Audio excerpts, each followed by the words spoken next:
Unit में बार बार पूछा गया प्रश्न मास्टरी ओरिएंटेड लर्नर्स और performance oriented learners. Mastery means महारत उन्मुखी शिक्षार्थी। ये वो परीक्षार्थी होते हैं जो अपनी क्षमता पर, अपनी एबिलिटीज पर, अपनी योग्यता पर काम करते हैं। जैसे कि आपको पता है आप ये काम कर सकते हैं, जैसे कि आप वॉलीबॉल खेल सकते हैं, आप बैडमिंटन खेल सकते हैं, आप सीडीपी में फुल स्कोर ला सकते हैं, तो आपको अपनी क्षमता के बारे में पता है। जब बच्चा इंट्रिंसिक मोटिवेट होता है, जब बच्चा इंक्रीमेंटल व्यू यानी कि वृद्धिशील दृष्टिकोण से जब किसी भी चीज को देखता है, तब वो होता है मास्टरी ओरिएंटेड यानी कि महारत उन्मुखी।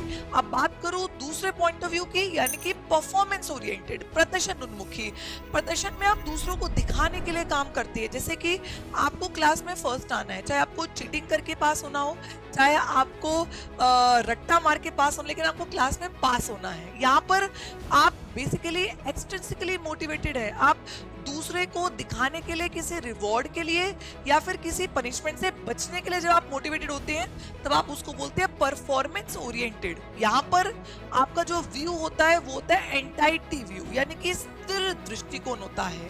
ठीक है, तो अब आपके सामने मास्टरी यानी कि अपनी क्षमता पर काम करना और परफॉर्मेंस यानी कि दूसरों के लिए काम करना के बेस पर एक क्वेश्चन आएगा, आप लोग सॉल्व कीजिएगा। क्वेश्चन देख लीजिए क्या है। नेहा को हमेशा कक्षा में प्रथम आना है, चाहे इसके लिए उसे बेईमानी करके नकल क्यों ना करनी पड़े। नेहा किस प्रकार के लक्ष्य को तय कर रही है? तो बेईमानी करके पास होना है, दिखावे के लिए पास होना है। तो यहाँ पर कौन सा गोल आएगा आपने मुझे कमेंट्स करके बताना है। और अगर शॉर्ट्स अच्छे लग रहे हैं तो लाइक कीजिएगा, शेयर कीजिएगा, चैनल को सब्सक्राइब कीजिएगा। धन्यवाद।